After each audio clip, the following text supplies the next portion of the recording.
Welcome back. We're discussing the Israeli wall being constructed in the West Bank, or fence, as described by our guest Dov Weissglass, who was the senior advisor to former Israeli Prime Minister Ariel Sharon. He's in Tel Aviv. And in New York, Dr. Norman Finkelstein, a political scientist and author whose focus is the Israeli-Palestinian conflict.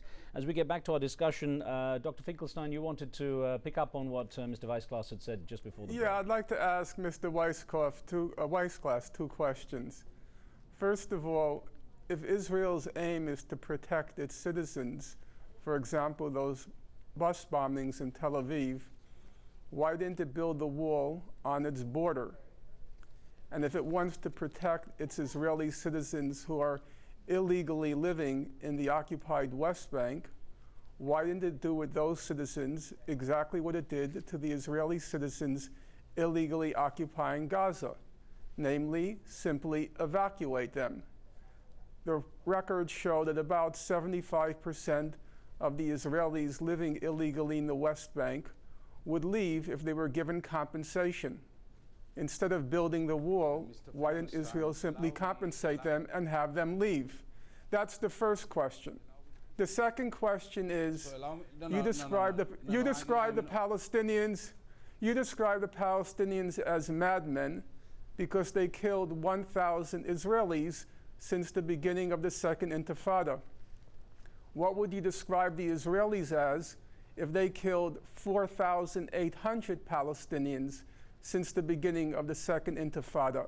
Okay. In fact, more Palestinian children have been killed since the beginning of the Second Intifada than the total number of Israeli civilians killed. So if the Palestinians are madmen, what are the Israelis? Mr. Weissglass? Okay, I'll start with your second question, Dr. Finkelstein. The Israelis are people who are protecting themselves against madmen, and sometimes a self-defense, unfortunately, involves hurting, unrelated people. Palestinian terrorism is emerging out of build-up areas. Palestinian terrorism had perfected the use of civilians as measures of terrorism, and when an organized state and an organized law enforcement agencies are fighting terrorism, sometimes, unfortunately, as I say, non-combatant or innocent people are hurt. As to your first question, I don't know what is mean people living illegally. Illegal people, Mr. Finkelstein, is a term that, if I well remember, brought up by the Nazis. There are no illegal people. There are people who live now in an area which are under political dispute. But as long this political dispute has not been solved by a consensus, these people will be protected and ought to be protected against suicidal attacks. As I said, at the present time, the fence was built to also to protect those thousands of Israelis who live in areas where they were permitted by the Israeli government, rightly or wrongly, to live. Okay. And as long they live there, their families, their children, they ought to be protected against the madmen. Let's get a call. When the day will come. Mr. Weissglass, I'm just going to get a call in because we have Laura on the line. I'll get back to you in a second, but Laura has been hanging on the line from the UK with a question. We try to get the viewer interactivity on the show. Laura, thanks for your patience. Go ahead, Laura. Hi, I'm calling from UK. I have actually two questions to the advisor from Tel Aviv. My first question is, why are you calling this wall as a fence? It's not a fence. It is just a wall, which is illegal. Okay, Laura, and what else?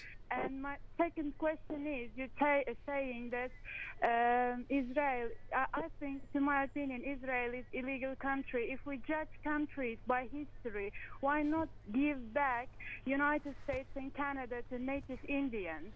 Okay, thanks, Laura. We'll also get Vegard on from Norway if he's still on the line. Vegard, go ahead. Yes, good evening to everybody there, and to get a short background on my question. Okay, go ahead. I must say that I have followed the Israeli-Palestine conflict for many years back. And Norway was one of the countries which founded the state Israel by our first General Secretary of the United Nations, Trygve Lie. And I must say that when I see Israel's action against Palestine now, I would say that they have not learned anything from the Nazi suppression of the Jews during the Second World War. Okay. And therefore my question is, why can the Israeli act like Nazis to the Palestinians today and let them build in liberty their own state? And, okay. Vegard, I'm going to get to Mr. Weissglas with a quick response before I get back to Dr. Finkelstein. Now, Mr. Weissglas, of course, and you described before the break the situation for the Palestinians behind the barrier, the fence, the wall, as a material inconvenience as well. Now, of course, this might, obviously, is going to be very much questioned by the people having to live with this material inconvenience. So you're getting a lot of criticism for what Israel has done. I mean, it's a case of justifying it now, isn't it? I tell you what, first of all, as I said, and this might be the answer for these, our British viewer, we call it a fence and not a wall, because as I said, 97% of the route is a fence, not a wall. Secondly, the wall, the defense in certain areas, and I know Israel did its best to minimize this list of locations as possibly it could be done, but in certain areas it interferes within Palestinian life. But again, in this equation of people's right to leave vis-a-vis a certain inconvenience caused to the Palestinians, I think the choice is quite clear. Let's not forget, had the Palestinians do something to prevent this massive attack of terrorism against Israel, the issue of fence wouldn't come at all.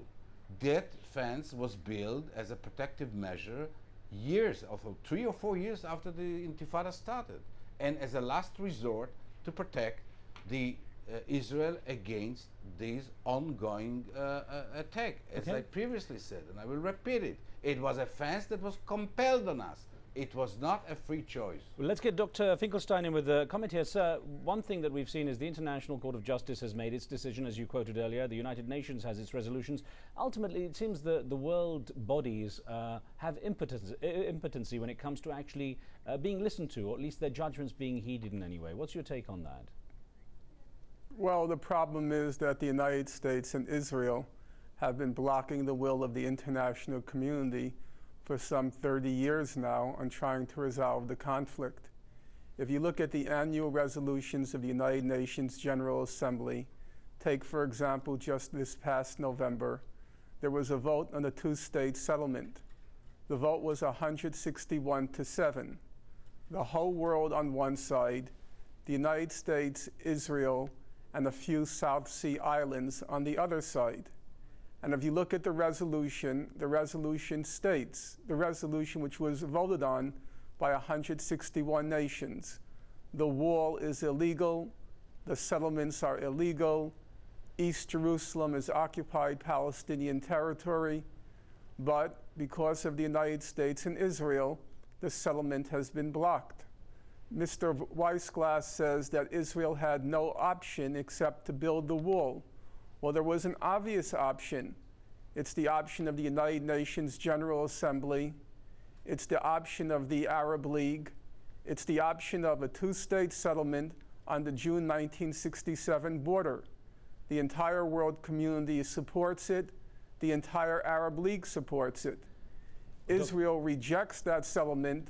Israel is building the wall because it wants to keep roughly half the West Bank and leave the Palestinians in the Bantustan. Sir, I'm sorry to have to interrupt you there. And both, I want to thank you both of you, Dov Weissglas and Normal Finkelstein, for joining us. We're out of time. Join us tomorrow as we cover the Native American activists marching from San Francisco to Washington to save their sacred lands and this planet. Join us with your questions and comments. We'll see you then.